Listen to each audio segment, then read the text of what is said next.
Yes, guys, it's another episode of Fight Talk Live. It's episode 29, and we're here. How you doing 29. today? 26, brother.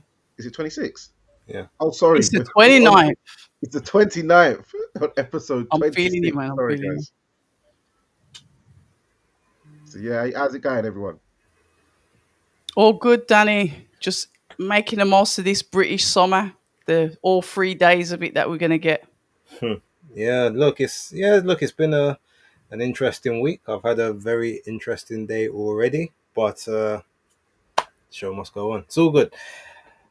Hope everyone is well. As everyone knows, we haven't been around for a couple of weeks, but there's always stuff to talk about, and I guess no better time than now to talk about it. Red is going to take us through a very, very interesting journey for the next hour or so, I'm pretty sure. Grace, you're not getting out of this. I want to know what's been good about your week or what's been interesting. You can't just like cliffhanger us like that. Oh, What's the world of base? we can talk after the stream. It's not for stream. Yeah. Okay, not for streaming. So welcome, good evening to all, good evening, good afternoon, wherever you are to all of us.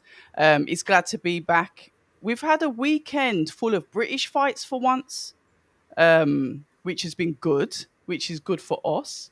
Not necessarily the main cards as you would call it, but a lot of small horse shows really starting to make noise in the industry. I guess we could start off on Friday with the Warren Boxing Management Box Academy events. I guess that was the first one on Friday.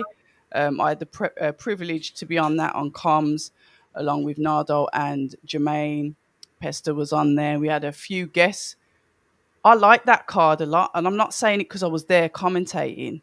I liked it because there was a couple of upsets which we can get into, but the matchmaking I thought was good because I just wasn't bored watching the fights, and it was literally chaos. Your call, intimate setting, hot as hell. Ticket sellers turn up. There was people there. I enjoyed it very much. I suppose we can start off with Can I just ask before we start, was that yeah, your yeah. first time at your call? No, Okay. why did you ask that? No, because you said hot as hell, so I'm like, oh, like you've never been there First time before. in the summer. Okay, all right, that Yes. makes sense, and Yeah, it's it was only like going to an get oven. worse. It'll only get worse. Oh, really? Hmm. Yeah, it was like an oven. So I felt it for the fighters, not making up excuses, but it was like an oven in that room. But I guess we could start off with Jack Oliphant because I remember him when he signed. Well, sorry, he had his debut with Matchroom. I don't know what the contractual agreements were. I remember he was quite excited to fight for them. You know, had a real good attitude, real good positive buzz about himself, and then he disappeared. And then I think he went over to Frank Warren's side, lost the fight, came back, I think, won. And I think this was his fourth fight that he went into. And obviously, there was a stoppage. I think it was a fighter out of Nick Manners' gym, a German guy, I think it was. If it serves me correctly, I haven't got the sheet in front of me. But yeah, just he didn't look great to start off with. You could see what he was trying to do. But I did say, even on the comms, this guy, this German guy, his opponent, he came to win. Latvian. Latvian, I do apologise. He came to win. He reminded me of Dolph Lundgren, his face. He was just sitting there, and I said, "Yeah, he's not just coming for a payday. He's coming to take his head off." And coincidentally, that knockdown. I don't know, guys. A knockdown. Look, basic science. I guess knockdowns in that heat are going to be a lot worse because of the heat, potential dehydration. Would you say that it's? I don't know, or is that just me thinking too deep about the knockdowns in that place? Can be if it's late on, but that was the first round. So it is no Yeah, dehydration fair enough. there. Yeah, what um, did you think of it? yeah, well, I spoke to Nick Manners the day before or 2 days before. He said he was asking me if I was going down there. I said no, that I was going to have someone down there though. He said that he had a journeyman going down there just to do a move around. And I said, oh, against who? And he said who said the record. I said, oh, you guy could probably put him out of his misery. And he's like, oh no, we're just going down and move around. But I heard he's coming for a war, so we'll see how it goes. I said, yeah, just put him at his misery, and I guess that's what his guy did. He's 8-59, but he saw an opportunity, hit him with a left hook, and down went Jack Oliphant like an Oh, elephant, and yeah. and that was all she wrote, because the ref had seen enough and waved it off. So Nick Manners came down from Leeds, and yeah, it was a quick, you know, inside job, cash and grab. Defo, look at Bass's face. Go on, Bass. No, nothing. The same way how you treat the American cards is the same way how these small hall ones reach my radar. I saw bits and pieces. I saw like the main part of that, which I'm sure we'll talk about. But I didn't see any of the card. I didn't see the fight. I saw the upset. Obviously, I know the guy was 2-0, and then it was 8:59 or whatever. But more so than anything, outside of all of that, just shout out to you, October, for breaking through that's first ceiling. The second one will be soon to come, where you'll be doing the commentary for maybe the before the bell segments, matchroom or the prelims and all that. Then we'll get you to the main cards. But first step, keep doing your thing. I'd You love to know, see it. I appreciate that, but Bass, with the American thing, I've got to stop this myth now. The only reason is the time difference. If it was the same time, I'd be watching them the same way. So please, if there's any US viewers, it's not that I'm not interested in the fighters, it's the time difference. There are certain fights I will stay up for. Canelo Crawford, I will set the alarm for that. But otherwise, it's just honestly, it's plain and simple. It's just a time difference. I And no, Bass, I say that in jest. I know it's a time difference, but I think what we like to say is at least like try to watch the highlights afterwards. Like get involved, especially if it's a big fight weekend. That's all we're was saying. it though? Well, Yeah, this technically, was a I know good card. there was a lot of stuff that would lead into more stuff from this weekend. I've watched some of the highlights, not all of them, but Okay. some of them. And I've obviously gone on the social media. Alright. But you know what? I'll take accountability because it's all the time it happens. And regarding the ceiling stuff, I appreciate that. I'd be happy doing the Box Academy events forever. I like it. I like that stuff. Somebody else said that to me about the zone before. I don't care. I'm happy doing what I'm doing. So yeah, I'm happy with the Warren boys because they look after me. I'm nice down there. So yeah, that's cool. What's the next fight that you know what? I want to shout out as well. There's the trainer of Joe Joyce. Forgive me, his name just Steve jumps. Broughton. Thank you. Tall mixed race guy, and then there's a shorter guy as well. That oh god, what was his name? He's got sort of ginger hair. Can't remember the trainers. He was there with Rambo. What's his fight name? Is it not Abdullah Masood? The one that Oh, had 9 years off and he come back in. Masood Abdullah. Oh, right, let me get my notes up because his name's in talk here. about Danny Mack. Nah, it was where's he gone? Isn't it Masood Abdullah? Ahmadi. Oh. Is it Ramesh Ahmadi? Rambo, bantamweight. Don't know. I didn't see that one. Or if I Yeah. did, I did take note of his name. Yeah, or it might have been Masood Abdullah actually. I think it was. He was it must have training been. him. Yeah, Good, it must good work with him. Oh no, there's Ramesh Ahmadi, and he Yeah, fought Jack Pollard. yeah. I think it was Masood Abdullah. That was a fight that caught my eye. Yeah, that's Danny Mack. Well, if you talk about the one with the kind of because I know him. He used to train Elliot Elimasi, Yes, and him. he trains also the heavyweight, the Who? one who fought on the Fabio Wardley card and called out Oh, Moses. Nathan Heiser. Yeah, He trains him as well. yeah. Nelson. Nelson Heiser, yeah. Apologies. I told you I'm Yeah. rubbish with names. He's a Yeah. good trainer. Yeah. I actually think he's all right, and they did really well with that. But yeah, I just wanted to shout out the trainers because it's not often the trainers get the credit that they deserve. But I think he needs the credit because we've seen some good performances, and Nathan's really good as well, isn't he? Mm. Nelson, who's Nathan? Nathan on the brain. But yeah, another upset on that card. Elliot Elimasi obviously went in there. The main event is his name. I think that a couple of people were saying that he said that he wanted to get the stoppage, he wanted to make a statement, and then in comes Santana. An unknown, really. However, when I looked at the records, because obviously I've got the sheet in front of me, I thought, these two are kind of similar records. So can you really say that this gentleman is a journeyman? Obviously, all of that was off camera. We saw what happened. Elliot started fine. Like I said, he was taking a couple of shots. He did start to look tired. Don't know what that was. Like I said, the heat in there, whatever. He looks too big for a light heavyweight, in my opinion, anyway.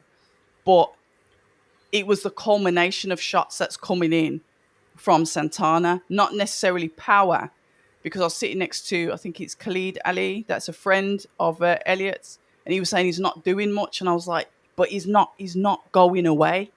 He's not going away. It's those culmination of shots. It doesn't matter when it comes to power. The boxing is going to kick in, and I think that was it. It was just too much, and he just didn't have the answers for it. I watched the fight back just to have a look, because obviously I'm behind him. When he gets knocked out, I'm behind him. I'm not seeing what's happening to his eyes and his face from the front camera. So I think the ref should have definitely have jumped in quicker, a lot quicker than she did. But the view that I had from behind, it just looked like he was tucking up. When you're looking at it from the front, he was gone, like knocked out on his feet and head first out the ropes. And coincidentally, I think it was you that said it, Danny. It was his first trainer that caught him in his arms. Mad. Yeah. Very interesting fight. Javier Santana from Spain, 21 years old, 1, 2, and 2. His first 2 fights was draws, so we don't know what really happened there. There you go. Could have been stitch-up jobs. That's what I'm saying. It's 2 draws in a row in your first 2. Then he had 2 losses. Then he got a win last time out, and then upset a prospect, didn't he? Yeah, like a newbie. Dropped a house fighter. I don't like calling these guys prospects anymore. Yeah, I know you mean. It's a debutant. Sorry. Yeah, but he's like the house fighter. I beat that guy, dropped him in the last round, and then he got his first inside the distance victory Friday night over Elliot Massey. And Elliot, he great first round, landed some powerful shots, seemed to sort of stun, rock Javier Santana early and stuff like that. Didn't like the sort of punches. I remember you saying his legs didn't look like he was liking what was coming back. Even towards the end of the round, he knocked out his gum shield. Yeah. And he sort of signaled to the ref something to like stop, where Elliot should have just took advantage and just cracked him. Yeah, that's what we said. That should have just finished him off. Yeah, could have got the job done nice and swift. Second round, putting the shots together, put a lot of output out, and the guy had a very tough head. He started to warm into the shots and be able to absorb them. Elliot then it seemed like he blew his gasket, because after the second round he was shattered. Third round, Javier then started walking forward, landing a couple of hooks, started looking a bit tasty, looking a bit dangerous, like he fancied it. He obviously felt that he felt a punch and thought, there's nothing left in these. I can take these now. So he started just marching forward, thinking, I'm just gonna walk you down. And then the fourth round, he just started sticking it on Elliot, and Elliot then got caught, trapped on the ropes. Your famous last words was, get off the ropes, get off the ropes. There was a few hooks that went in there, and his head swiveled like an atlas on an axis, and down he went, and the ref sort of waved, but she didn't actually jump in physically, and he went down in a heap, and Danny Mack, his ex-trainer, caught him in his arms, and then the gas mask came in.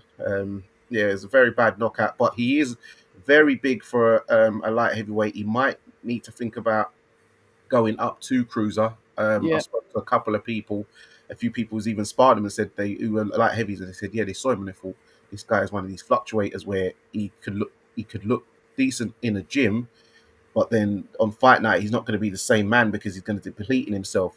Because funny enough, if you look at someone who he did fight in the amateurs, in Lucas Rohrig, he decided straight away, because he was light heavy, and he said, do you know what, rather than deplete myself, I'm not going to stay here too long anyway. I might as well just build myself up and then just start this as a cruiserweight. So I think that's probably the sign for Elliot to think about stepping up to cruiser, because he could definitely do it with his Shout out to Lucas, man. He's a problem. Come on, Base. I've got nothing else to contribute. I didn't watch the fight. You didn't watch it? You saw that one? I saw the knockout. That was Oh, it, and Okay. the famous get off the ropes. And I was like, right, I don't know if he's supposed to be coaching from the commentary desk, but You know what? I said it. I put my hands up. I said I feel like I need to give him some advice, but I know I'm not supposed to be doing that.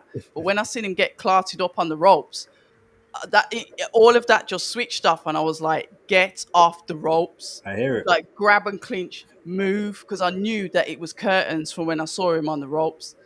I Yeah, hear you it. know, the comments were there on Twitter. I was laughing at the yeah. comments on Twitter, but you know what it is? It is what it is, and when you speak to a fighter, you want to help them a bit, so No, just I want to get No, help.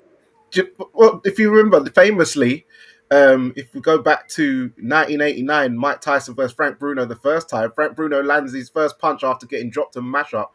He lands one good punch, and then the commentator's like, "Get in there, Frank!" So Okay, I'm old school then. I'll Yeah, take that.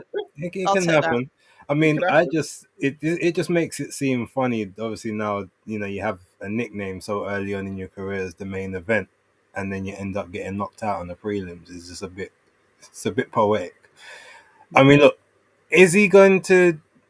Can he recover from this? Because this is a very bad knockout. I Good, saw it. good I saw the point. knockout. It was very, very bad. Obviously, I don't know how well he was actually doing up until that point, whether he was winning or whether it was nip He and was tuck. winning.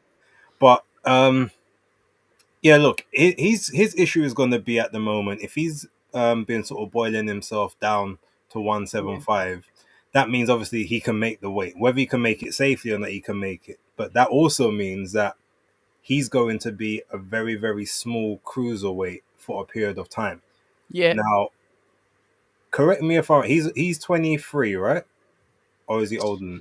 I think he's 24, nearly 25. Okay, so 24, 24, yeah, 24. 25, which means that he's coming a lot closer to being into his proper man body by now. He's maybe got 2 or 3 2 years, years isn't it? more Mm. where you say to yourself, all right, this is kind of where you are.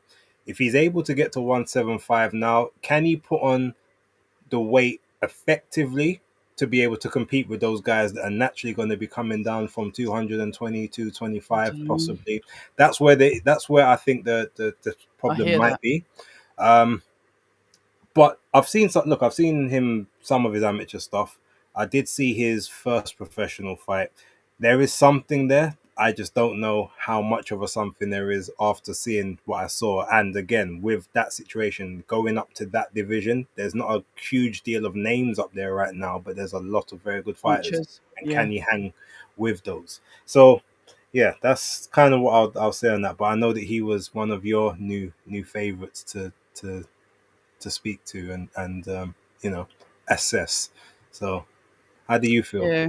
I think this is my personal opinion. I don't know why he left his original trainer anyway. So that's my personal opinion on that. Um, he seems like a really good trainer. I saw what he's doing in the corner with other fighters. I've seen him about, and then he switched trainers when he was winning or after his first fight. So he's obviously changed trainers. He's had 2 fights. I remember Denzel Bentley commentating on his last fight, and Denzel was picking up a couple of like the flaws that were there because Denzel's so meticulous with his eyes. So shout out to Denzel. Um, and I just think those flaws played out more in this fight. So I'm not sure if the change of trainer was a good idea. No, I'm not blaming the trainer because did he turn early? Did he turn over pro too early without enough experience? I understand there's a lot of amateurs that are turning over early in pro now, and that's fine, but they've got the experience. So, what experience has he got as an amateur? Is that enough to push him over into the pros? So that's the only thing that I'd look at. I just think he needs grounding with like the fundamentals. Just really work on those, and it's the build back. He's in 2 tricky divisions, like you said. If he stays at light heavyweight, it's a tricky division because there's punchers in the light heavyweight, but there's also boxers, and it's all right having power, but power won't can only take you so far.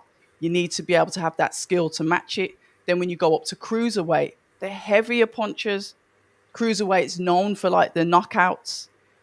So then, okay, you might be good up there with the power, but then you've still got to have those fundamentals really like ground into your every being.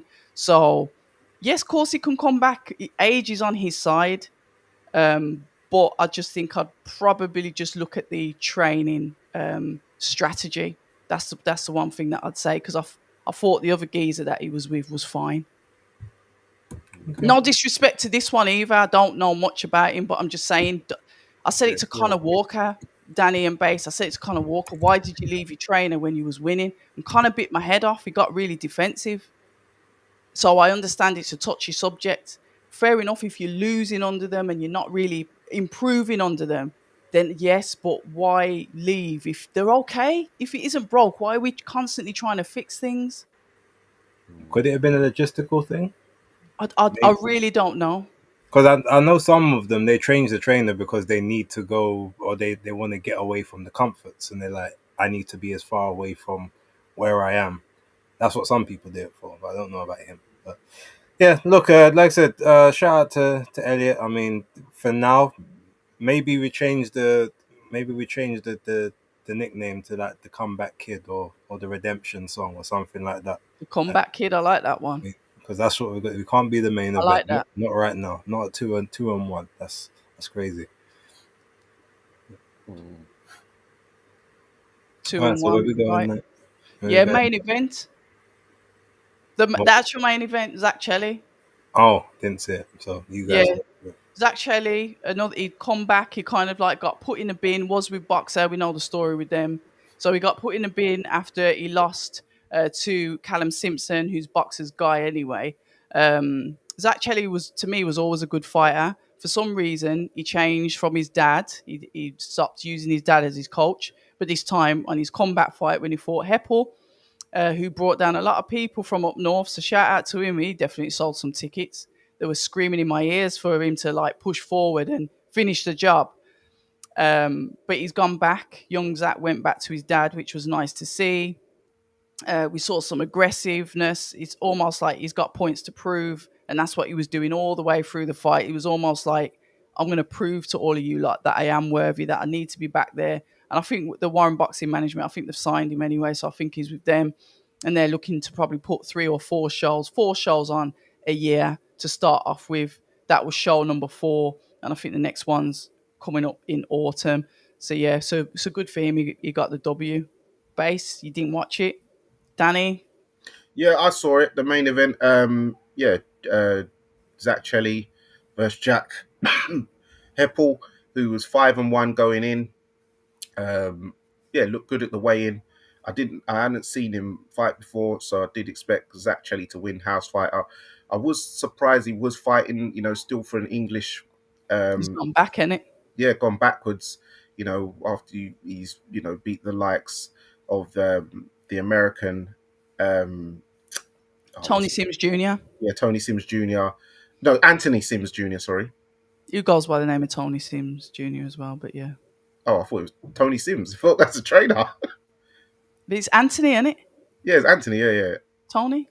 Oh, okay. But yeah, Anthony Sims Jr. So, he's beat the likes of him. He's been in, matchroom fights, backyard and all that. And then I'm like, okay, you've gone very backwards here with the English title fight. But all right. Dominated the fight. Did what he needed to do. Put the punches in bunches as he does, what he likes to do. Finally got to him and dropped him in the 10th and last round and stopped him. There seemed to be over the weekend quite a lot of last round finishes as well, which seemed to be a famous round this weekend overall as well. So that's an interesting one. But yeah, Zach Chelli defends the English title. Hopefully he gets to move on up and back, gets some TV slots, because he is exciting and he does bring all action, in my opinion. And I think that he has been done quite dirty. I don't know if his dad may have upset somebody, because he's one of those vocal dads. Yeah. He talks about his son like he is the second coming. But that's just one of those things. So hopefully he gets back in the mix, and he's moved up in a weight division as well now. He's light heavy. So that's another one in the mix. So yeah, good times. What do you think about him against Ezra Taylor? or Hmm. Louis Edmondson? Louis Edmondson, that would be a good one because Louis Edmondson, he's going to be forced to, I don't know, fight or flee because Lapping because because actually he's bringing the heat, so there ain't going to be no standing off. He's gonna move to you. So yeah, that'll be a good fight for Louis Edmondson to show what he's really got because he can't the negative style, it wouldn't really work against someone like Zachary who's just absolutely relentless on making front you have foot. a fight. Yeah, Mm, so that'll be interesting. interesting. So, guys, I don't know which one you want to go to. I was more interested in the GBM one. I think Nielsen's had a boxing show on as well, but to be honest, I didn't watch that, so I don't know if Danny or Base, you want to lead with any of the fights on there. I went into the chat quickly, and the chat was basically saying a lot of these are looking like sparring. So Hmm. I just like flipped out because it didn't seem as if the fights had that much buzz. But I will shout out Alfie Clegg. I know he won his fight. Congratulations to him. But I didn't watch the other ones, unfortunately. Yeah, Alfie Clegg, he won on points over the Namibian. That was a good fight. He's looking good under Xavier, looking more aggressive rather than trying to do this boxing on the outside relentlessly. So Okay. that's a good look. Mm. Also on the card, there was an upset in House Fighter in Kieran Keane 2-0. He lost to Carl Sampson, who was 8-53-1. Um, yeah, Keane 23 years old, Sampson 31 years old. And yeah, it was over 4 rounds and Samson won on points, fair and square. Okay. Upset of the night there on the TM14 Nielsen boxing card. Um, Also, the main event of that was Dan Francis from Norwich, the Southern Area champion, versus Joel Kaduya, who's trained by Tunde Ajayi. Um, and yeah, so Dan Francis was 10-0. Joel was 8-0, and that also the vacant Commonwealth silver title was on the line. Welterweight contest, very absorbing fight. Um, Dan Francis coming forward, landing big overhand rights. Joel Kaduya was putting a lot of work rate in, up and down, head and body. Was straying low, so got in trouble with the ref a few times. Even got a point off in the 8th round. When it got into the 10th and final round, I saw after round 9, Tunde was screaming instructions like "God," then I don't know what he was saying because I was Empty doing a the watch along. tank. I don't know because I had the I had the volume off. But hey, if Tunde did say that, It worked. it worked this time. Yeah. You got to have a fighter with an engine. So, and Joel, I'm telling you, one thing he does have is a very good engine because he put a lot of output in, a lot of, he's throwing a lot of shots, very flashy, throwing a lot of shots up and down. But I did have Dan Francis up going into the last round.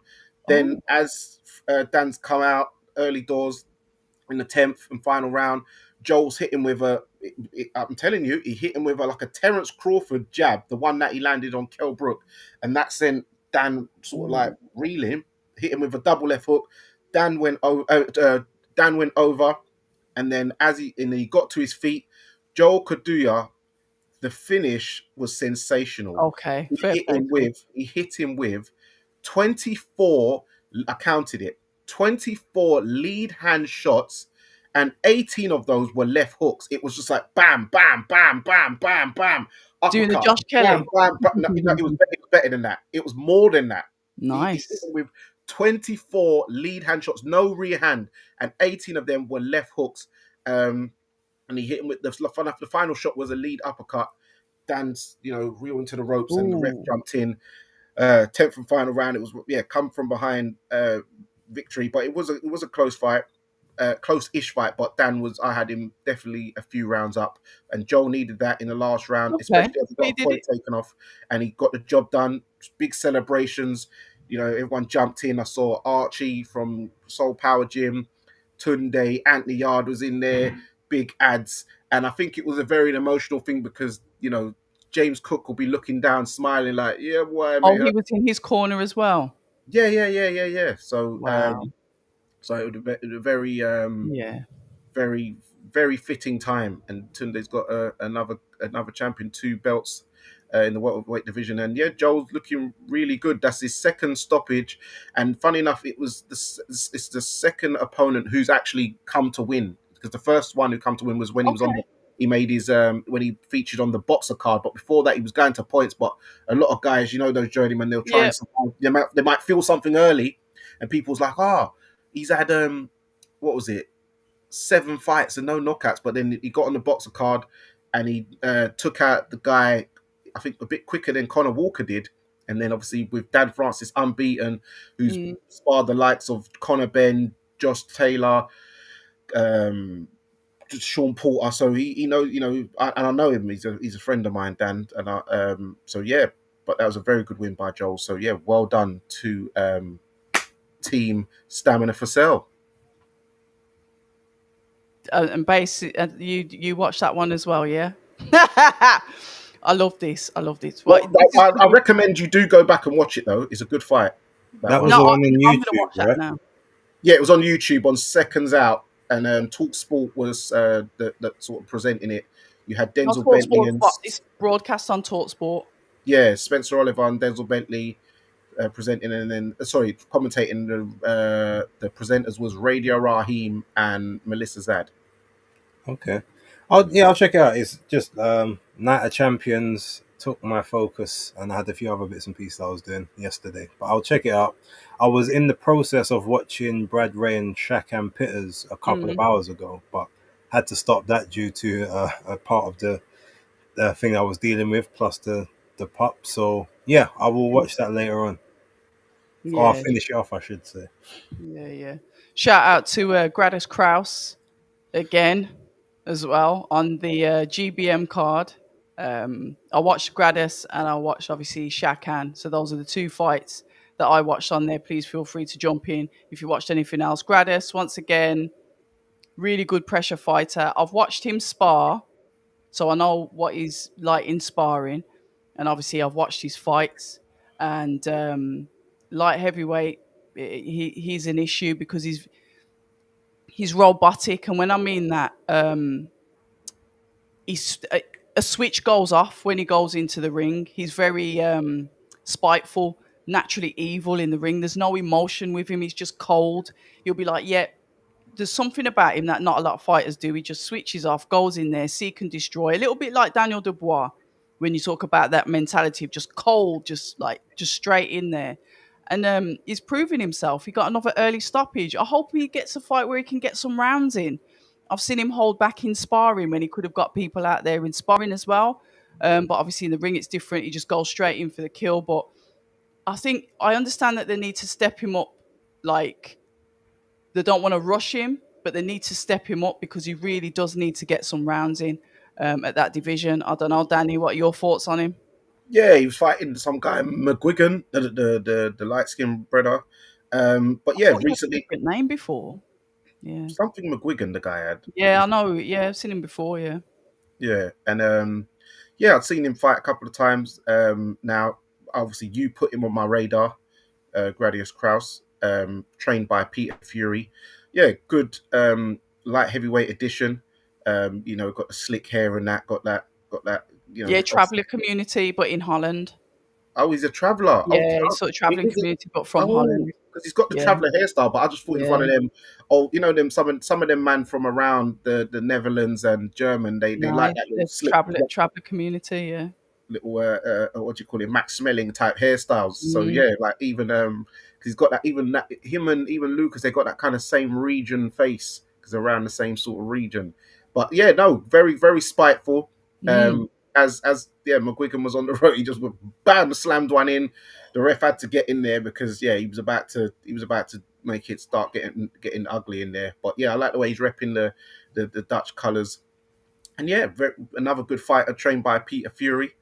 Also on the card, there was another upset though on the GBM Sports with Curtis Woodhouse's fighter, Adrian King. Of course I do, but I beg your pardon, the heavyweight. Yeah. Was it an upset though? Yeah, because Curtis Woodhouse was saying that he is the second best heavyweight prospect behind Moses Itoma. Everyone look out for him. This guy is he is the best thing since Pyramid Teabags came out. Yeah, pyramid tea bags, I like that. Yeah, so yeah, and then he got beat on points by a guy who didn't. I think his record weren't too bad, though going into it. But yeah, yeah, he got beat. But he's young. He's only 20 years old. The guy who beat him was a lot older, to be fair. But yeah, maybe it wasn't the best of matchmaking. Um, I forgot the guy's record, but it wasn't a bad record. It wasn't like some mad like one of them 53 losses type. It was like probably like a 3-5, one of them type of things. So he wasn't quite maybe in journey mode mind mentality. So but yeah, he can come back. 20 years old is an actual baby as a heavyweight. So yeah, it's one of those things. Now, if you said shout out to you, Curtis Woodhouse, put the pressure on him now. Look, now that is a valid comment because I was just about to say to Base, you didn't watch the fight, fair enough. How dangerous, in your opinion, as a hardcore, because you're not a casual, let's face it, so there's a bit of satire in that name. Do you think it is, you like you said, the main event, a name? I understand speaking things into existence. Then obviously his trainer who believes in his fighter, but then we have this perception, but then the fighters are not living up to the perception. To me, that's very dangerous because the rebuild's going to be twice as hard as if you were working silently and letting your work talk for you. But Base, what do you think? That's my opinion anyway. It's dangerous, man. It's dangerous. No, it's a very valid opinion. And I guess the difference between I guess now and say 15, 20, even 25 years ago, yeah, we had social media, but it wasn't as prevalent. And For real. as someone who is a prospect, they could have all the talent in the world, but the only people that know about that talent would really be like the people in the gyms that maybe they're sparring with or that's working with them on a day to day. So they don't get that immediate pressure until they eventually get onto TV, which usually wouldn't be until sort of 15, 16, True. 17, and or Yeah. within sort of 17 to 20 fights before you really get a main TV slot. Facts. Whereas now, obviously, people's debuts are getting touted and talking about the next big thing, the next this, the next that. We had it last week with TMA Ayton, the next Katie Taylor. Now, don't get me wrong, she That's might bad very well pressure. be because Yeah. because Tia is an exceptional talent, but that's a lot of pressure to put on an 18-year-old. Even to then say, oh well, we asked them to maybe scale back the media for her that week because she was getting a lot of attention. Okay, but you put that attention on her. So if she then faltered or couldn't handle that attention, that comes down to you. So Mm. the promoters, the trainers, the manager, everyone's got a role to play in obviously nurturing a talent Yes, and nurturing. curating Yeah. one. But you do have to, I think, almost, especially maybe in the UK specifically, because we love that the person, the underdog story, the comeback story, the person that loses True. and they come back. So maybe that okay, they were the greatest. Now you run the narrative. Oh, they had it all at their feet and then they fumbled. Can they pick up the ball? And maybe you get that second life from them. But I believe more in being um, obviously being gracious and being cautious.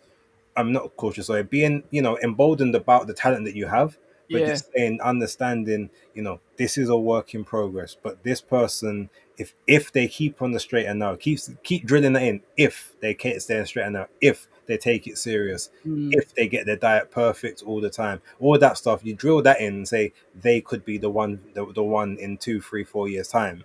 And then at least that way you have the caveat of okay, they're talented, but we know that they still have flaws that they work on, and that's how I would personally prefer them to Mm. talk about the quote unquote prospects. And Base, I'm 100% behind you on that one. And I think a prime example of that, and I keep going back to this kid, is Lucas Rohrig. I like Mm. the way that he's been built, just quietly moving around in the background. His social media, he keeps it kind of, he's on a low, but he's talented and he's working. He knows. He said to me, "Look, I know that I can't be rushed, but when I get to 10 fights, I can't be fighting people I'm expected to beat. I need to like up my game and have those tricky opponents." But it's his whole attitude of I know where I am, I know my place, I know I'm talented, but I'm going to let my work speak for me. And to me, that's a perfect model for a boxer. So yeah, I totally agree with you. And shout out to Lucas as well. He signed with Yeah. Wasserman, so we'll see when he's out next. Yeah, and that's it. The guy's name's Adam Kolarick. He was 8-9, but he had eight wins, 7 KOs, and 9 losses. But now he's 9-9, so 9 wins, 7 KOs. So not a bad record. Not a bad Bit one at all. there, and 31 years old from the Czech Republic. Also, sorry, I forgot to mention on the Nielsen Boxing TM14 before I forget, there was a battle of the unbeaten's. Shout out to Ra Hockham who just reminded me. There was Adrian Krasmara who fights out of the Peacock Gym, Ukrainian. He was 4-0, and he fought Gideon Antwi, who was like an amateur, who was like rated as touted as a decent amateur, who was 2-0. I think he fights out of the Bronx Gym. And yeah, that was a battle of the heavyweights, unbeaten. And yeah, Adrian Krashmara knocked him out in the second round, skinned him out. Yeah, Skin him out. quite viciously there. Wow. I'll watch that one as well then. Yeah. That was on the Nielsen's, but that one was on YouTube, the YouTube thing as well. So yeah, but both guys, they put it on the line, and yeah, and now because I know that Adrian, he had issues because he last fought in the lockdown. There was something going on. He couldn't get fights and stuff, but now he's had 2 fights back to back this year. So he's saying he's happy that he's getting some work. Work. Stuff like that. And yeah, Martin Bowers, he was over the moon and stuff, and Denzel Bentley was sort of raving about him and said, yeah, he just needs the opportunity because I've seen him in the gym, what he's done to people. Big guy, but got very fluid, good feet, good technique and stuff, Ukrainian style. So you know how these guys move. So yeah, he's another one to watch out for. Bowers had one on the Warren Boxing Management card, the Boxing Academy events card as well. So composed. You can see the caliber that he's coming from, the gym that he's coming from with the fighters that are in there. You know it's Peacocks. So yeah, so fair enough. You've mentioned that he was obviously busy this weekend as well because Denzel and Dan Aziz were at the Friday show, so they were clearly working overtime with their fighters. Yeah, and Denzel was on Saturday shows also. Denzel's getting to work while he's waiting for himself Fair to get a play to date. him. Yeah, because he was saying to me, he's like, man, I'm waiting for this date, man. Like, come on, man. But hey, he's keeping himself busy, keeping himself relevant, and because he knows so much about boxing, and he's very, as you said, very meticulous. He's keeping Chef's on the kiss for brain. his comms. He's got a career after. That's what I said to him. I said to him, as soon as your boxing career is seen out, you're nice, you're patterned, because he's a commentator that I will listen to and learn from. And I don't say that about any commentator, but Denzel, the way that he breaks it down, he tells you what the fighters should be doing, what they are doing. He tells you their positives. It's almost like you're going into a teacher's office and getting a feedback on an exam. That's how meticulous he is. So if you haven't listened to Denzel Bentley on comms, I suggest that you do it. And Speaking of Denzel, shout out to him because obviously he was on. I don't know if you guys have watched, but the Boxing News podcast normally comes on every Monday. He was on there with Rob Tebbett and Was he? and Andy Lee. Not last week, the week before, 2 or 3 weeks back. Yeah, one of the best episodes they've had in a while. So shout out to Denzel. Oh, I might have to watch that then. And he would just come back from Ghana as well, where he was doing the commentating out there in his homeland. Guys like David Alorca was there, Radio Raheem. That was for the Ghana Legacy Rise, where you had Andrew Tabiti on there, O'Hara Davis. But O'Hara Davis was fighting. Yeah. Oh wow! I thought he'd retired. No, but he wanted a homecoming. He never. Okay, fair enough. No, I didn't know. Yeah. Yeah. So that was good. Fair enough. Then the main event, we had Birmingham's very own Shakan Pitters going against Brad Ray, and this is on the GBM card on Saturday night for the vacant EBU at light heavyweight. Brad Ray going up from super middle and middle. Sorry, so he's jumped up 2 weights. I do apologise, and it's the fact that I liked one of his interviews. I think it was on the Stomping Ground. To shout out to Bevis that did that interview on the Stomping Ground. Just in the clip on IG. Basically saying since he lost to Tyler, he was put in the bin and he was forced to sit at home, watch all of these fights and see everyone in the place that he knows that he should be. So this win, getting back out there, means so much to him. And look, I'm an avid Shakan Pitters fan. Shakan's from Brom. You know, I have my bias, but absolute amazing credit to Brad Ray that went in there. And to be fair, it was a good war. The cards were close. You know me, I don't do scoring. I'll leave that to you guys. But it was a lot of to-in and fro-in, a lot of fight of two halves. And I think in the end, it just worked out to who was willing to dig the deepest the most to get the win. I don't know. Did you watch that one, Base? I was in the middle of watching it. We was talking about that a few Oh, moments. yeah, sorry, you've got to go back, ain't you? Yeah. What do you think, Danny? Yeah, Brad Raya, right place, right time. As we know, Shakan had a sort of horrible time trying to actually get this title fight over the line. Originally meant to fight the Frenchman Daniel Santos. Um, Originally, Santos pulled out. Had to pull out due to medical reasons. Second time round, Shakan had to pull out with medical reasons, and that's when Brad Raya stepped in on 5 days' notice. Went down to the York Hall, waiting for the fight. Santos decided he's not coming out of his changing room. He don't want to fight. Brad Reyes. So then he then got stripped of the title. Brad Reyes, because he was the only person who was willing to take the fight in 5 days' notice, so he was rewarded with a title shot against Shakan. And I thought that it was going to be another Midlander beating Brad Reyes, because Tyler Denny beat him originally, gave him his only and first loss down at middleweight.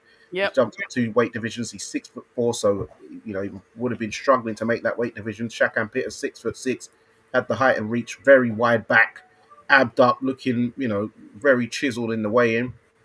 But then, what did surprise me is in the opening rounds is Brad Reyes was Sorry if you can hear Formula One's on in the house, and I've got a house full of Formula One fans, so I do apologise if you can hear any background. Don't let my little son hear that. He is I've got F1 10 people fanatic. watching F1. He's waiting to watch that film next week. Funny enough, good film. We're going in a bit. Okay, yeah, he's gonna watch it next week when his brother takes him. Brad Ray was on the front foot, landing combinations, threes and fours. Shakan looking for the pull counter, but wasn't quite finding the target as Brad Ray was rolling and stuff like that.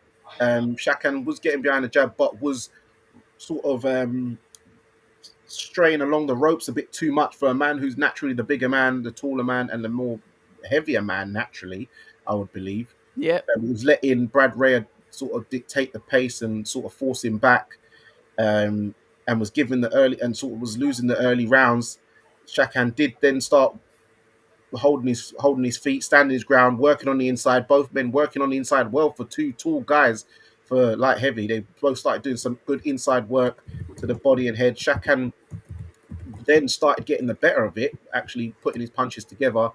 Late on in the fight, about round 8, as Brad Raya threw a right hand, Shakan sort of did a pull counter right, boom, busted his nose. Yeah, he does that, yeah, busted his nose. Claret started coming out of Brad Raya's nose, and that's when Shakan started to come back.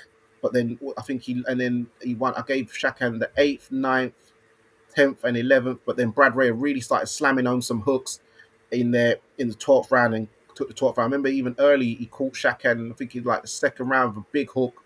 Shakan felt it a bit, but maybe because Brad Raya's a natural middleweight, if he was a bigger guy, he probably would have done a bit more damage. So yeah, it was a close fight. Scorecards was 115, 114 on two cards, and 115, 113 on the third card. But it was all unanimous for Brad Raya, who's now the new European light heavyweight champion. As you said, he was in the middle of no man's land, and now he's going to be ranked in the top 10 in every governing body. Straight away, me, got on the blower to my guy and said, "Hey, jump on the pod." No, I'm saying no. You need to tell them lot, yeah, the zone fight, yeah. Oh, I hear that. Yeah, Matchroom spoke to Craig Richards. Yeah, you need to get Brad Raya in there, because I know Craig wasn't really too keen on if it was Shakan because it's going over old ground. But I said, well, you ain't fought this guy before, and he's like, yeah, I'm on it. Yeah, let's get this. So you know what? I like what you did there, because I saw you in the comments and the comment section, because obviously you put up the 2 upsets, and Lyndon Arthur got a bit mouthy in the comments and Imagine this. Imagine a Manchester, someone from Manchester talking about a Birmingham accent. So anyway, so Danny was straight in the comments and said, "Oi, we never mind that. What are you saying about Craig Richards? Silence." Yeah, so this is the fight people want to see. How about we get that on, Lyndon? And I like yeah, that game fight, set match. I do like that fight between them two, to be fair.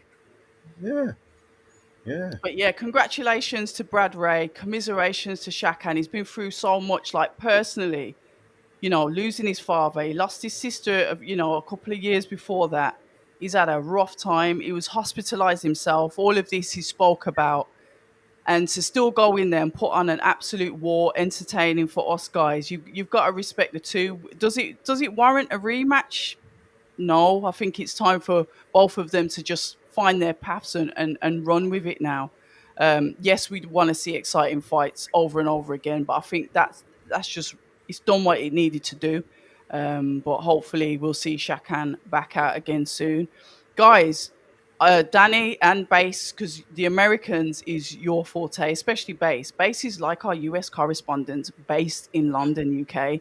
So I'm going to ask you, Base, to like jump in my screen and you start talking about the American stuff so I can minimize my. Yeah, there we go. There we go. Let's Well, go.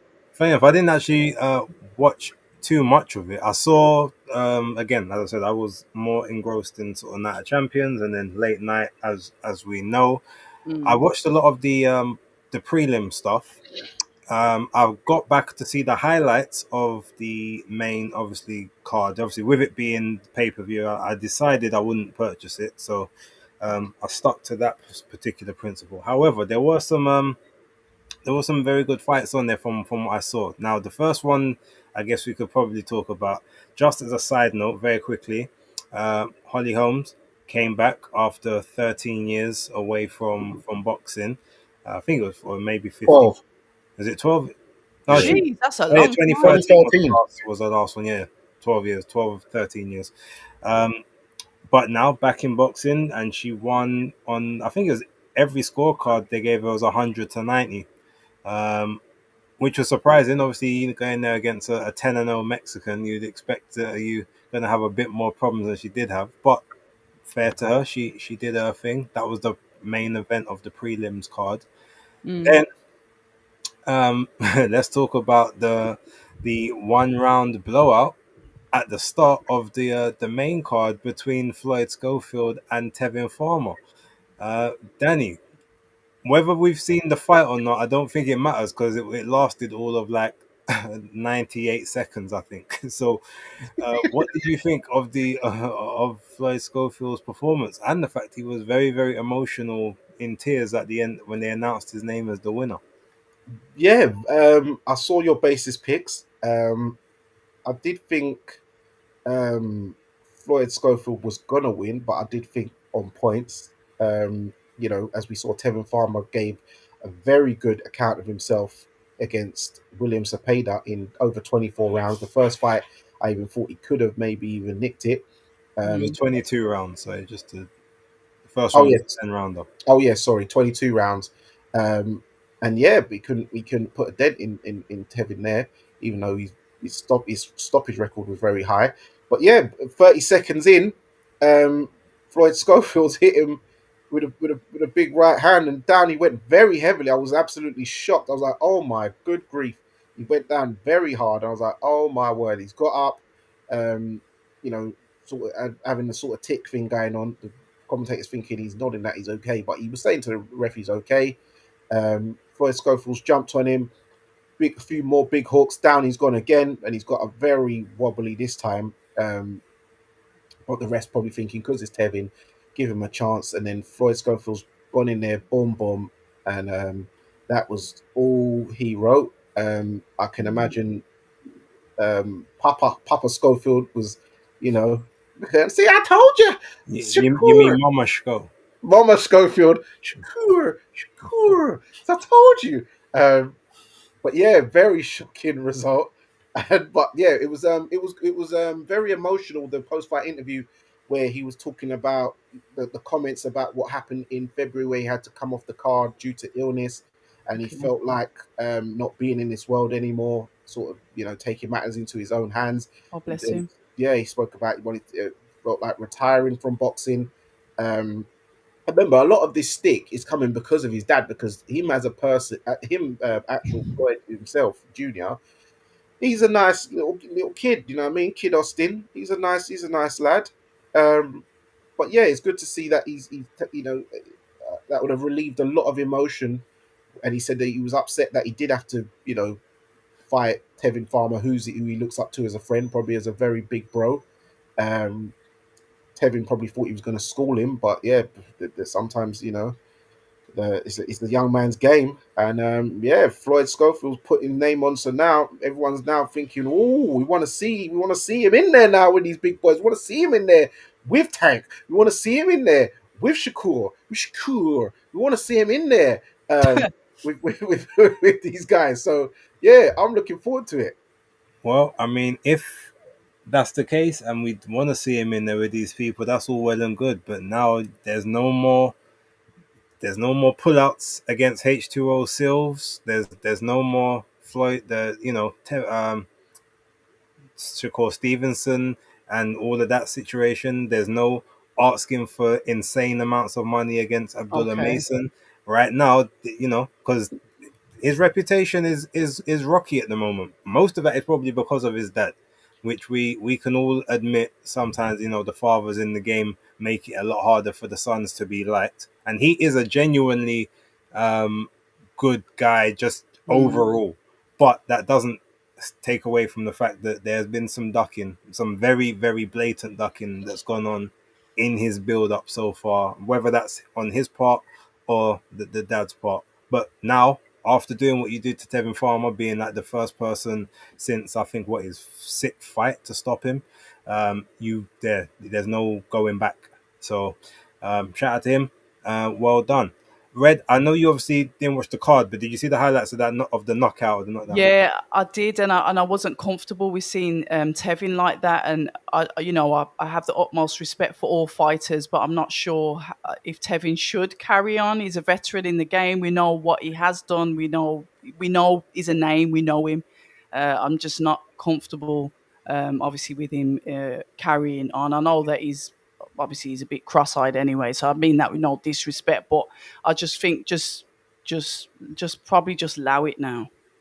The one good thing about Tevin, if he was to, as you say, just allow it, like he could do some commentary, some analyst work. He's actually fun. Yes. If you guys watched the last press conference, I don't know if you guys watched it. Every time someone was coming out, he was singing along to their entrance music. Was he? It was Okay. hilarious, especially when 50 Cent Many Men came on and he's singing out of beat and everything. It was hilarious. But Okay. he's a character, Yeah. if for nothing else. And he's got his property business as well. So he's not necessarily short of a few quid. So he definitely can make his way, if whether the money that he got from boxing is enough, which I would assume he made some decent money, but I'm saying he's got that business there as well, so he should be good. Hence why he was able to be out of the game for like 3 years or whenever. Yeah, and also I've seen his where he lives, his house. It's yeah, he's got money, and also he's got a YouTube channel with his wife, Mm. Oh, good. which seems to be doing very well as well. Gets big numbers. Yeah, I used to watch it. Yeah, Okay. Now the fight that I guess for me came out of nowhere, but I was interested just because of the press conference, and I can't remember the other guy's first name, but his surname's Rodriguez. But it was yes, Avius Griffin. Or Julian Rodriguez. That's it, yeah. Now that fight, I was intrigued about because the guy, Avis Griffin, just reminded me of a member of the Migos. I was finding it hard to take him serious. I had to do some research through the record to see if there's any names I recognized. There wasn't, but there's a story behind him. Supposedly wrongfully imprisoned, incarcerated for a period of time, and all of that stuff. So I wanted to see kind of what he had, but Rodriguez was giving me that proper like Jersey, New York, Philly energy, that tri-state area, and I was like, okay, Okay. I need to see what happens here. And I saw the highlights, and yeah, that was. I won't even say it was a come from behind because Rodriguez, to me, from what I saw, looked like he was winning a lot of it. But Avis Griffin was having some good moments. He got a flash knockdown in there, but then last round he gets caught with a big left hook, which basically buckles him, wobbles him, sends him onto the ropes. He's trying to cover up. He gets hit with a. I think I remember seeing a two piece, and then a shot come round the side, which basically took Avius, knocked him through the ropes out of the ring. Oh yes, in the pictures. Yeah, and he's stumbling, all trying to get up, and eventually he gets to it. He gets up onto his feet and now, and then drops back down again, just like in a Rocky movie. And you got Rodriguez on the, like beating his chest. I don't know if he called out Jake Paul after the fight, but I know that them two was getting back and forth at the press conference. So I found what I saw of the highlights incredibly entertaining. I've got my app that I'm going to go and watch the full card on afterwards to sort of get a full picture of how it was. But from what I saw, it looked like it could have been the fight of the night. Danny, what did you think if you saw any of Yeah, that fight? yeah, I did. Me and Craig was on the phone because I was on the graveyard shift. But yeah, we was on the phone, and then I remember because I said he was like, "Oh, who's this guy?" And I said, "Yeah, well, he's 17-0, 16 knockouts." He's like, "Oh, okay." He's from Tennessee, and then Julian Griffiths, 23-1, about 14 knockouts. And I was like, all right, this guy's from New Jersey, this Latino guy. Like, it's going to be interesting. So come out first round, and then straight away Craig was like, I'm not too confident in this guy. I'm not liking the way this guy's shaping up. He's talking about Griffin. I'm like, no, man, he's probably good, man. He's probably good. So yeah, he's doing his thing, and then Craig's still not sold on him, but it's Rodriguez is doing quite well, picking up a few rounds. Avis is then picking up some rounds, and then in the was it the eighth? Was it? And then no, there was a round. I think it was like the fifth where Rodriguez has caught him with a hook. And his hair just started going, and Craig was like, "Yeah, see, I don't see. He needs to sort that hair out. I thought I had issues." So me and him were cracking jokes. He's like, his hair's going all over the place. And then in the eighth round, he managed to drop Rodriguez, and I was like, "See, look, there you go." I think because Craig was Wasn't like, it the seventh? So sorry, the seventh, but it was one of them ones. I think it was like in the fifth and sixth. Craig was we was talking. He was like, he goes, "I ain't seeing this power he's talking about." I said, "Yeah, maybe he might want them Cepeda guys." He goes, "Yeah," I said, "Maybe he's just been hitting some." He goes, "But maybe it's one of them ones where he starts luring you into a false sense of security, and then he just walks you into one." I said, "Yeah, probably." And then when he's dropped him now, I said, "Yeah, look, see." He goes, "Yeah, see, it's one of them ones where he's kind of making it so relaxed that he just then walks you into one." So when he's dropped him in the seventh, I'm like, "Yeah, there we go." So we're thinking, yeah, he's about to turn it up and deal with him. But Rodriguez got through the round, and then in the famous 10th and final round this weekend, as you said, Rodriguez hit him with a left hook, and then just, he's like, he's getting skin out, Craig's laugh starts going mad, and we're just going crazy on the phone. And then he's gone down, but yeah, it's only when the pictures come out. The pictures was that Yeah, service where they've got the what's it, Earth vodka. the, Like, look at they're making it look like he's drunk. Where yeah, because I with a did it in stages. The pictures were in stages of the drop, yeah, like staggered, freeze frame. yeah, and then Americans don't care about that, man. They're as bad as the UFC when it comes to that. no, but it's the Earth vodka sponsorship on the back because when he's got up, the way he's felt like he's drunk, I'm like, that's looking like he's never get high on your own supply. Um, Oh no! yeah, so and then yeah, Rodriguez Didn't even beat his clock chest, that. and then Craig was like, "See, I told you, I weren't this guy. He was looking shaky. I weren't sold on him. He weren't giving me them vibes." I was like, but yeah, great win for Julian Rodriguez. Can Let's see it there. put him on the map. Yeah, Vodka. let's put him on the map, and yeah, another Southern fighter goes down in a heat, man. yeah. Red, obviously, I know you didn't watch the fight or the highlights, but just based off the picture, how did you feel? That Americans are just brutal with the media. Um, like I said, I only know the fight that you're talking about because of the pictures and how they're staged, how he went down. People don't usually do that. It's usually a video, and they might slow mo it. But the way that they chop this up into like blades, so we could actually appreciate the fall in its still format is terrible. To be fair, I didn't know either of the fighters, but yeah, good promo, a definitely good promo for the vodka because, like you said, it takes you off your feet. Yeah, and and we're talking about the media are brutal. We thought Gunman was bad, but good grief, they stole a biscuit this week, didn't they? Bro. Yeah, but the ones that are doing the social media ain't got to go and speak to the fighters after, have they? True, Very true, true. true. That's very true. So, briefly, just Raul Curio, obviously one of the Golden Boys, more sort of well-known prospects. I believe he is a super flyweight or a bantamweight at the moment. He was taking on another guy called Rodriguez, whose first Mm. name I can't remember, but he was from Uruguay.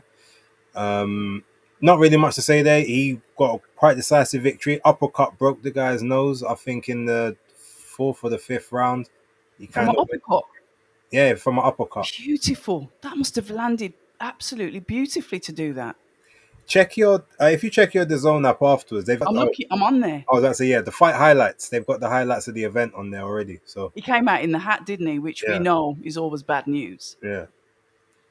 But yeah, that was I didn't see anything else apart from the drop of that. But Danny, Oh, just any quick thoughts about Raul sweet. Rio?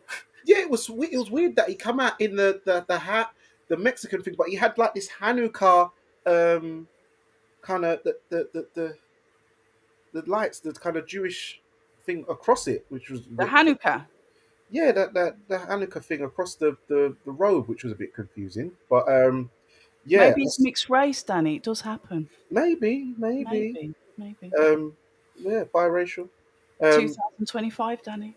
That's true. But yeah, no, I didn't see too much. I remember seeing this beginning of the fight, but maybe I was doing I think I might have went on a patrol because I didn't actually see this fight or finish. But I just remember him in the ring getting announced. I thought, it's a bit strange, but I didn't actually see that fight. So that's one I do actually need to go back and watch them. But I do one thing when you're talking about uppercuts. Actually, forgot to mention that Sonny Hardy on the Nielsen's boxing. He landed a mad tiger uppercut on his opponent to deal with his guy just before the main event. I remember, so that was a good finish. His chin must have been tucked to hell to land that on there to break his nose. Because that's clean. Because obviously, usually you get under the chin, isn't it? But to push his nose like in and straight away the swelling on his face. Oh, absolutely beautiful. Hmm. Okay, then all right. So Oh, look at it. what have Yeah. we got after that? Okay, so the what's it called? The what they call it? The chief support. Zerdo Ramirez, and Eugenio Dorticos. Now again, I haven't been able to watch the entire fight Mm. yet. Only managed to see some of the highlights. Again, I'll go back. The app hadn't had everything loaded up prior to us doing the stream. But yeah, look, I predicted that Zerdo would win unanimous decision. I figured that the easiest way for him to do that would be to sit inside the range and the reach of Dorticos, very similar to what he did with Chris Billum Smith, and also I guess what he did a little bit with Joe Smith Jr. But ultimately, just to stay on the inside where you've got the shorter arms, you've got the tighter compact hooks, and you've got that engine and the work rate, and don't give him the opportunity to gain full extension. And from what I saw of the highlights, that's pretty much what he did for the majority of the fight. Now, Junior Dorticos, when they was announcing the winner, looked like he wasn't happy with the result, which probably means that maybe in his mind he did a lot better than maybe what he was given credit for. So again, I've got to go and watch the full All right. fight Yeah. afterwards. But from what I saw of the highlights and how I predicted the fight would go, it pretty much played out that way. Um, Red, again, I know you probably haven't seen the same as me, but just your thoughts on Zerdo, Dorticos, and maybe the next steps for each. Yeah, I did predict that Zerdal would win. He seems to be all right under Malik Scott, to be fair. So shout out to him again. I think that's maybe his third or so fight with Malik. The only thing that I found disappointing, and I will be quite honest about this, is obviously our young Jay Opataya that's been hunting for, unifying the belts. And then there's like potential talk about Zerdal fighting Jake Paul, which obviously I know you guys are going to move on to. I don't know what's next for Dorticos. He's not probably the most active of cruiserweights, but I do think that Zerdal should be looking at Jay Opataya. Yeah, so I don't know, but boxing is the entertainment business, isn't it? Now I know Jai was supposed to be in attendance. Him and Mick. They said they was going there. Yeah, I they did. again haven't seen the broadcast. I don't know if they did try to get into the ring, Don't and know. maybe I was told no or whatever. But I have seen that some statements have been put out after the fight from Yeah. both Jai and Mick, and saying, "Look, let's get these unifications on. No more excuses." Um, I know Oscar De La Hoya a couple of days ago pretty much said that that fight wouldn't be happening. Um, What did he? well, he said they said, look, if he comes through this fight, is he going to take on Jai Patai? Will that fight be next? And he goes, Yeah. I can't guarantee it's going to be next, but I want to make that fight. That's Oscar De La Hoya talk for Saying that fight no. ain't happening. Mm. Yeah, because I remember on just before Zerdo got in the ring, they was asking Oscar, yeah, what's the hold up? What's like when we're gonna get this fight? And he was like, "Oh well, yeah, Jai's a great fighter. He's been doing his thing over his side of the oversight over his side of the world. He's looking really good. And yeah, we want these big fights, and we want to make it happen." Blah de blah de blah. And I'm thinking maybe Jai's there with Mick because because the way he's talking, he's not talking any smack. So I'm thinking maybe he's like ringside or something. He's like, yeah, he's a great fighter doing his thing. Da, da, da. It hasn't been Jai's fault why this fight ain't happened, basically. So I was like, okay, all right. Um, but yeah, the fight itself, I remember once again, me and Craig was on the phone while watching it, but it was it was pretty routine. It wasn't very exciting. Pretty boring. Craig actually fell asleep during the fight on the phone to me. Bless So him. yeah, he started snoring. Oh wow. Yeah, Sounds like them long distance girlfriend and boyfriend conversations. You know what I mean? Where one of you anyway, it doesn't matter, does well, it? Does it? sometimes that's why you need. Maybe that is when you do need the passion rather than No the passion, no point, right? no, well, yeah, rather the passion rather than the what do you call it, the peace, because there's maybe too much peace in the ring. So yeah, um, I'm all about the passion, mate. let us know in the comment section what would you rather, ladies and gentlemen, passion or peace in your relationships. Um, but yeah, and Peace then when you're dead. oh Sorry. my god. But then back and then what's it when later on in the fight, Dorticus did start to move to Zerdo and started sticking it on him a bit later, and that's probably why Yorniel probably felt he was a bit hard done by on the cards. But I think it was fair. Um, even what's his name? Zerdo got a point off for persistent sort of like a holding type thing. So Did he? yeah, he got a point of say it was like 115, 110, I think on two cards, Was he tired? and then 117. But yeah, look, it was a bit boring. I don't. A bit, Interesting. Because he I weren't think holding when it came to William Smith. So Dorticos was obviously more competition then. yeah, he started to because he started getting tight because Dorticus was putting it on him later on. Remember, Dorticus is 39 years old. He's the We same know. age.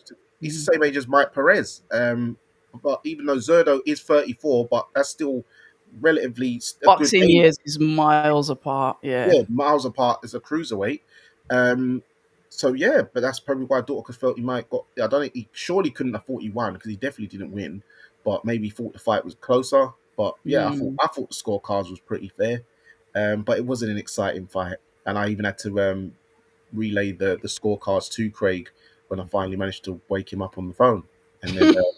I said to him, "Yeah, I think you want to call it a night." I said, "You don't need to really stay up for this main event. You're not gonna don't lose sleep for Jake Paul." He's like, "Yeah, all right. Chat to you tomorrow." Shout out to everyone in the chat. Can you hit the like, the subscribe, the share button, please? I forgot to do that at the beginning. Support all of our channels. We've got Danny Glover from Fight Fan TV, Basic Kid. He's just not a casual. Casual. No, Base is hardcore. he Yeah. started off his channel as a I'm not casualish. having it. He's I'm way not having too it. hardcore now. There's no casual talk because there's no casual talk with him. Subscribe to Base the Kids channel as well, and obviously mine too. But yeah, hit the like button, guys. Share the thing. Let's help each other to grow in passion, not peace. Good Boy. grief. Right. Look, not to talk too much about the main event. It was what it was. Look, Jake Paul, another victory, unanimous decision. I didn't bother to give a prediction for it.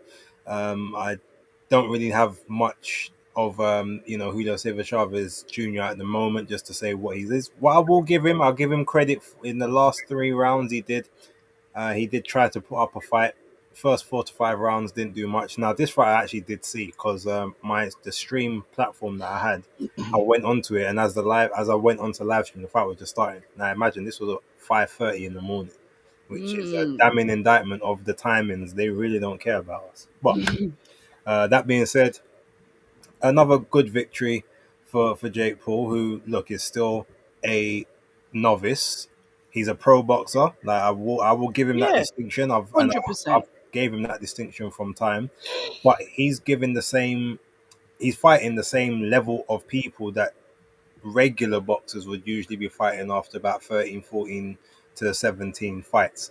So, a former world champion, yes, down at middleweight. And we can't forget that. This is like 3 weight divisions up from their 4, technically. So, yes, it's a little bit different. It is engineered to a degree, but that's what a quote unquote prospect's career is. It's engineered up to a certain point. Um, I'm interested now to kind of see who he gets next because you can't go. The good thing is, after this fight, Mm. there's nowhere else that you can go other than a proper, like, legit boxer. Maybe Maybe Zerdo. someone that's part time, but you can't. There's no more like celebrity bouts. There's no more crossing over to the MMA. Like now that you've got technically two former world champions on your resume, you kind of got to stay in this lane It's for going a to be little. Zerdo base. Well, we can discuss that. That there's comments and thoughts that I have on that. But my point would be, if that's the Mm. case, like you can't go back, so we're only Mm-mm. ever going to see like proper. When I say proper fights from him, like fights Yeah, you might think there's a bit of Jack at meaningful. least. Yeah. The Zerda one, I don't think that would happen next. I think more so, if anything would happen next, it would be a Tank Davis fight because Serious. there's it's easier for him. Like you What have I put Tank. missed? Remember, Where's that come from? they was gonna fight before Tank got the draw with Roach. Yeah, and he even called him out again last night. Yeah, so Who called him out? Javante. No, Jake. Jake called out Javante. yeah. Yeah. What kind of weight disparity is that? Well, it'd be about Like 7. 20 pounds.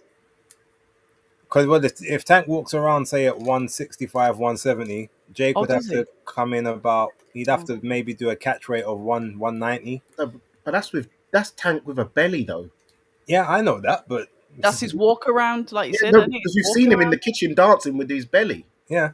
Bless him. But will he think to himself, do I need to be in shape for him? That's what he'll probably be thinking. I hate to say this, guys, but that is a big money fight when you look at the American audience from both sides.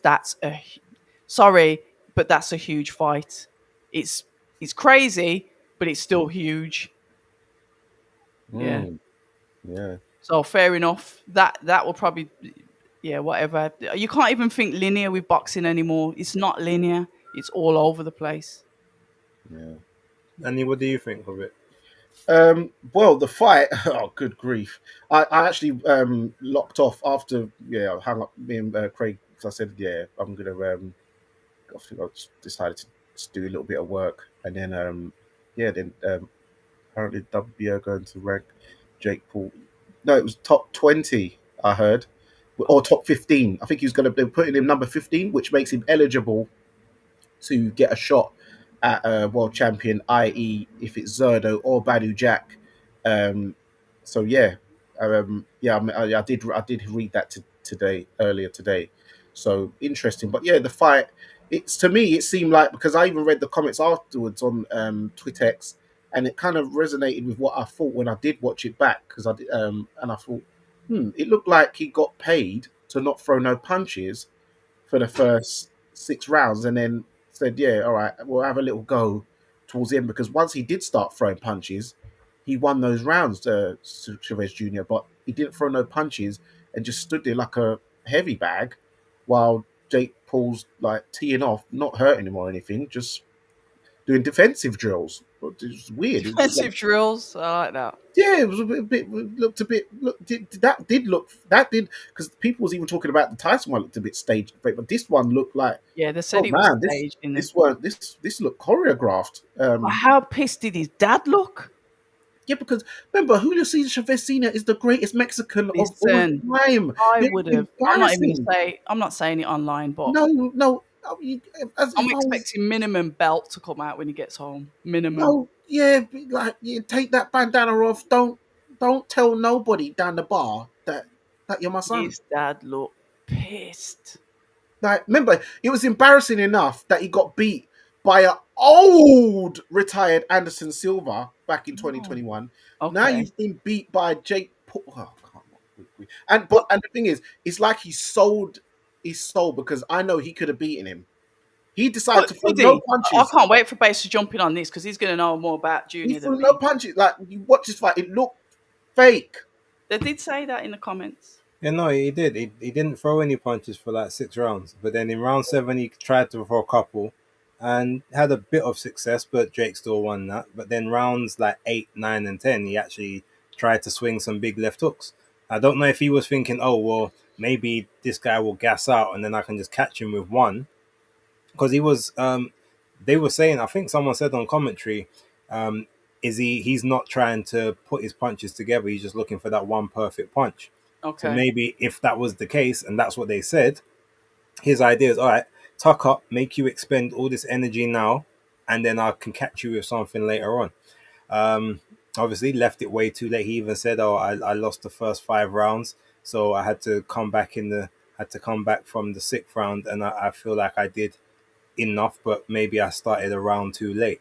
Well, no, you Mm. started 4 rounds too late, because you only get an opportunity in the first round to take it off, and to have a look. After that, you need to do Have a work look. Yeah. just in case. So Otherwise, you're um, falling behind He needed to already. put them together like he did against Andy Lee and Sergio Martinez. But obviously, we're Days are not gone, expecting mate. him to. Yeah, I'm not expecting him to roll back the years there. But come on, you could have put him on. You could have stuck it on him a lot earlier than that, man. You was playing along. It's just his dad's face that got me. Sorry. As a parent, I understand what was going through his dad's mind after all the achievements. yeah. Um, I guess quickly outside of that, and Mhm. it's another fight I haven't seen, but I've seen the finish. Deontay Wilder versus Terrell Oh God, Herndon. yeah, shit, I forgot about that. Oh, Um, Forgot about that. yeah, to say that. Well, Here we go. look, you guys know what I think of Wilder anyway, but to say that there's no athletic prowess left in that man, I think is a Yeah, bit of an understatement. From what I mm, saw of it, there's no snap to the shots. The nothing. speed's not where it used to be, which obviously I'd expect. He still can't sort out his frame disposition, or he's not bothering to do so.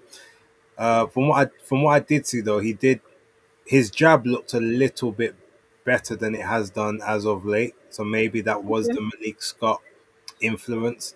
But yeah, just the fact that he even had this guy on the ropes numerous times, and he basically gets stopped on his feet. Um, hmm, Yeah. I think it's a one and done for Wilder now. One more out of the game, and then focus on everything else. Um, Put him in with Joshua. well, that's what some of the rumors have been. Maybe you have that one final fight. Uh, Mm. so it seems like that's kind of where you're leading, Danny. What do you reckon? yeah. Was it was a disappointing performance. I saw like highlights and stuff like that.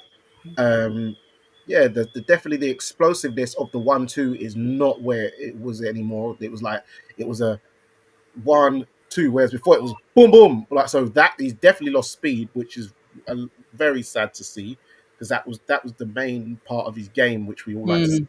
One thing I do say, he's improved his jab, and another thing I'll say, which he's probably improved, which is probably under this new trainer, he has improved his left hook because he did manage to drop Terrell Henderson with a left hook, and he also got him again with a left hook when he started sort of pummeling him on the ropes because he dropped him twice before the actual finish sort of thing, but in different rounds. But yeah, he's still got this weird thing where when he had him in a headlock, he started sort of doing this weird sort of Yeah.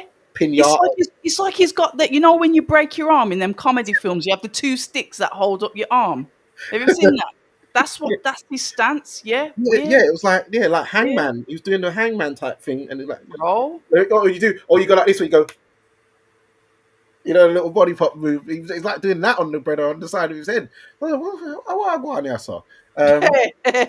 Um, but yeah, maybe he just needs to get this AJ thing done, get that done. But listen, Yeah, people talk about all these deficiencies and oh yeah, Wilder this, Wilder that. But at the end of the day, Wilder came into boxing. He said he just wanted to make a few quid to help fund he his did. daughter's medical bills.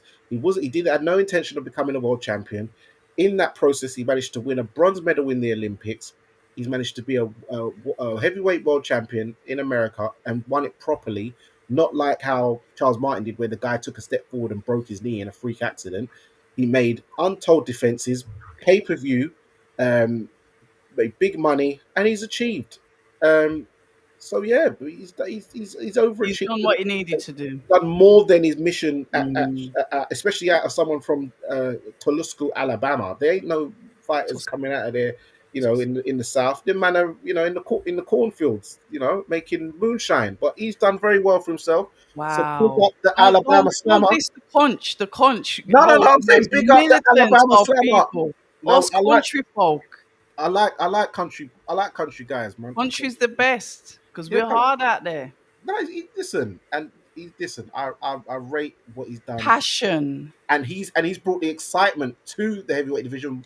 Yeah, he did. Say what you want, he was bringing the excitement. When you Yeah, watch he a Wilder was. fight, you're thinking, yeah, someone's getting splattered. So he's given us some great nights.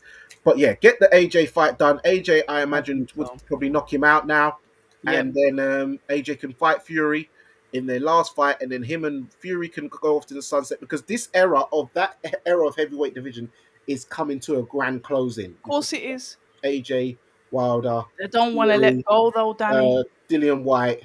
Um, Mm, Obviously, Usyk's 38. He's not looking like he's slowing down, but he's probably going to pack it in after yeah. maybe one or two.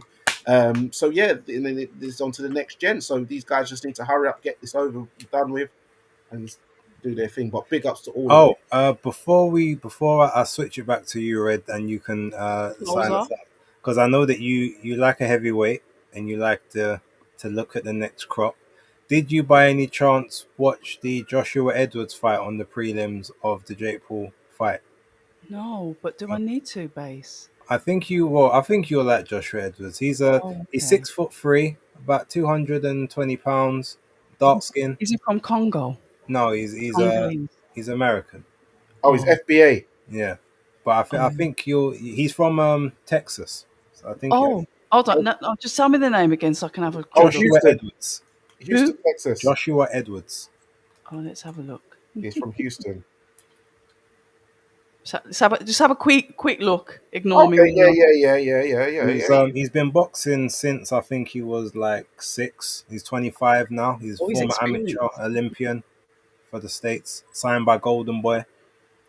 Oh, he's just signed him. Yes, I have cast my eyes over that. Yes.